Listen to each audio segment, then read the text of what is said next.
Hello everyone and welcome to this video. In this video, we're going to talk about Year 9 Achievement Test, May 2024. Section A, let's start with question 1. Question 1. A box contains only green pencils, red pencils, and blue pencils. There are 12 green pencils, 7 red pencils, and 4 blue pencils. One of the pencils is taken out of the box at random. What is the probability that the pencil taken out of the box is blue? First thing we do, we have to add all the things that we have, all the pencils that we have. We have 12, 7, and 4. We add them all together. So 12 plus 7 is 19. So first we add them, 12 plus 7 plus 4. 12 plus 7 is 19. 19 plus 4 is 23. So the total number of pencils that we have is 23. Now we need to know how many blue pencils do we have, because the question is asking about the probability of blue. So we have 4 blue pencils. This means we make a fraction of the blue pencils, which is 4, and this will be out of the total number of pencils, which is 23. So the answer for this question is 4 over 23. And this is how you answer a question like this. So focus on probabilities. You have to know the total number of stuff that you have, and then the partial number, and make a fraction out of this. Now let's move on to the next question. Question 2. Which of these is an obtuse angle? Which of these is an obtuse angle? First, you have to understand that obtuse angles means what? It means they are angles between, very good, 90 and 180. 90 to 180 is called an obtuse angle. So we have to know the meaning of angles. So obtuse means between 90 and 180. And we have, before that, we have acute angles. Acute angles. Acute is between what? Very good, 0 and 90. So 0 to 90, like this. 0 to 90. Obtuse, 90 to 180. And then we have reflex angle. Reflex angle. A reflex angle is bigger than 180, so between 180 and 360. So these are the angles, or the type of angles that we have. Acute is between 0 and 90. This means that this one is an acute angle. Obtuse is between 90 and 180. This means that this one is an obtuse angle. And both of these are reflex angles because they are between 180 and 360. So the answer for this question is 144. And this is how you answer a question like this. Now, let's move on to the next question. Yeah. One, down, yes. Next question, question 3. Simplify these. Simplify these. So first, we took the question here, so we can simplify it here. Simplifying means what? Means look for like terms and then simplify them together by adding and subtracting. So here we have 23p minus 8p. These are the first like terms. So 23 minus 8 will equal what? Very good, will equal 15p. Will equal 15p. And this is the first step of simplifying, finding the like terms and working them out together. Now, let's look at the other one.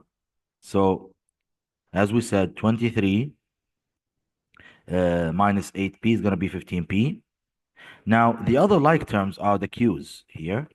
Let's use different color so you can see them. So with the q's, I have positive 9q plus 5q. Positive 9q plus 5q. So 9 plus 5 equals what? Very good. Equals 14. So positive or plus 14q.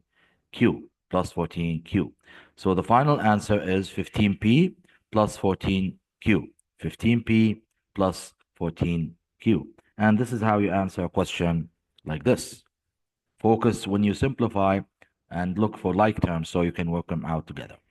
Now let's move on to the next question. Question 4. What type of correlation does this scatter graph show? Now, when we look at the scatter graph, we will notice that when we start from the zero point or the origin, and then we go to the right side like this, we will notice that the points are going up. They are going up. So focus on this. Start from the zero point or the origin, and then go to the positive side of the x-axis and look at the points. What is happening to the points? If the points are going up, it means it's a positive correlation. So if the points are going up, this means it's a positive correlation. So the answer is a positive correlation. Now, what's the meaning of negative correlation? This means that the points will go down instead of going up. So instead of going up, the points will go down like this. If you start from the zero point, the points will go like this. This arrow here means negative correlation. Now, the other one is no correlation. No correlation means what? It means all the points will be scattered all along the graph. It means you'll have points everywhere. Here, here, here, here, here, everywhere on the scatter graph. If you have points, this means no correlation, and there is no relation between the points. They're not going up together or going down together. And this is how you answer a question like this. So as we said, because these points are going up, if you're starting from the origin point and the points are going up, this means it's a positive correlation. Now let's move on to the next question. Okay, here. Question 5. The incomplete two-way table shows the favorite language and favorite science of each pupil in class or in a class. So this is the table, and we're gonna fill the gaps and then use it to answer the questions here. First, we'll notice that each part will have a total. So this is the total of the ones up here, and this is the total of these ones. This is the total of these, and this is the total of these. Same idea on the side. This 14 is the total of these three. This 16 is the total of these, and it goes on, okay? Now, let's fill the gaps first. Here we have a total of 14, and we have 4 and 7. When you add 4 and 7, it's going to be 11. And then you need a number to finish the 14. So here, you must add a number to make it 14. So it's going to be a 3. So 3 plus 4 is 7. 7 plus 7 is 14. Okay? Same idea here. 3 plus something equals this total. 3 plus, very good, 4 will equal 7. 3 plus 4 will equal 7. Or you can subtract. 7 minus 3 will give you 4. Same idea. Now here we have 4 plus 9 will give you a total here. 4 plus 9 is, very good, 13.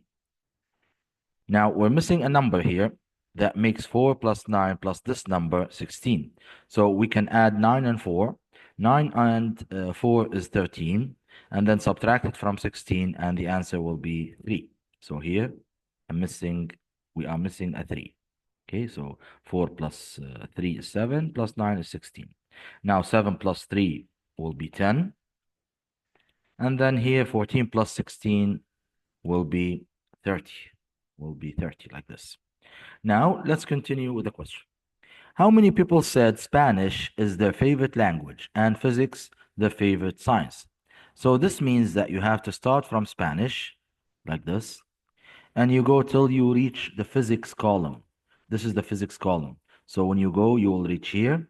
Physics will come here and reach the Spanish row. This is the Spanish row. This means that both of them will meet on number 3. This means that 3 is the answer for this question. So how many are saying that Spanish is their favorite language and physics is their favorite science? As we said, 3 is the answer for this question. And this is how you answer a question like this. So focus on the numbers and focus on the idea of filling the gaps of these tables. Now, let's move on to the next question. Here. Question 6. Which word describes the area between a chord and an arc that joins each end of the chord in a circle? Now, let me explain this question. Here, let's cover this. So, As we said, which word describes an area? Circle. First, let's explain each one of them alone, and then we will talk about this, okay? So first, let's talk about circumference. Circumference means what? It means the outside of a circle, like this. The outside of a circle is circumference. Now, diameter. Diameter is the line that goes through the center of the circle from 2 points on the circumference. So, a line, let me put the center here. So it's the line connecting 2 points on the circumference and going through the center. This is called diameter. If it's not going through the center, it's called what? Very good. It's called a chord. Now, here we have a sector and we have a segment. Now, let me explain what's a sector. Let's make a circle here. Sorry. Let's make it red, same as the other ones here. So let's make a circle here for a sector and a circle for the segment. So we understand each one of them alone. When you study, you have to differentiate between questions so you understand the ideas, not memorize the answers. First, we're going to talk about the sector. A sector is a part of the circle. It's an area on the circle, and it has to touch what? It has to touch the center. But the segment looks like this. It doesn't touch the center. Now, let me explain the difference between them. Let's put the center first so we know what we are talking about. Here, that's the center of a circle, and that's the center of a circle. So as we said, the area which is not touching the center here is called what? This area. Very good. It's called segment. And the segment is between what? It's between this line, which we call what? Very good. This line is called chord. It's called chord. So the blue line here, this blue line is called chord. Yes. So the chord is this line. So, and this line here is called the arc. So this is the arc. The arc is the part of the circumference. And the chord is the line that goes through, that connects 2 points on the circumference, but doesn't touch the center of the circle. But here, this area, the area that's touching the center is called what? Very good. It's called sector. It's called sector. So this area here is called sector. So let's use lines to show you the idea. So this area here is called sector because it's touching the center. And this is the difference between sector and segment. So make sure that you understand the difference. A segment is between a chord and an arc. A sector is between two radii and an arc. And the diameter is the line which is touching the center, going from 2 points on the circumference. And the circumference is the outside of a circle. And this is how you answer a question like this. So our answer will be what? Very good. It's going to be segment. It's going to be segment. Now, let's move on to the next question. Yeah. Question 7. Round this number to one decimal place. Round this number to one decimal place. First, let's write the number here. So 789.987, like this. Let's have some spaces so I can explain the idea of one decimal place. Make it bigger. Okay, like this. So this one here is the decimal point. And one decimal place means one number after the decimal point. So we come here, we make a rectangle like this. We have to include the first number. And then we go until the one decimal place.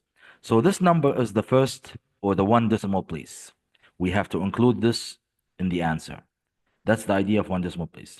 Now we look behind the rectangle that we put. We look behind the rectangle that we put, which is the second decimal place. Now the 8 is a big number, which is bigger than 5. So 5 and more, it means we have to add 1 to the next number. So because this is 5 and more, this means we have to add 1 to the next number. So we're going to add 1 to the 9. When you add 1 to the 9, it's going to be what? Very good. It's going to be 10. So here we will have a 0. When you write 10, you'll write 0. And then 1 will come here with you, right? like this. And of course, you'll have the decimal point here, like this. Now, 1 plus 9 will be 10. So we will put a 0, like this, 0, and a 1 over here. Focus on adding numbers because it's very important. Now, when you add 1 with the 8, it's going to be what? It's going to be 9. Very good. So that's a 9. And then we're not going to add anything here. So this 7 will come down here. So the final answer will be 790.0, 790.0, which is over here. So the idea of one decimal place, it means you have to check, put rectangles on the first decimal place with the number in front of it, of course, and then look at the second decimal place. If it's a 5 and more, you add 1 to the next ones. And that's the idea of answering a question like this. Thank you very much for watching. See you next time.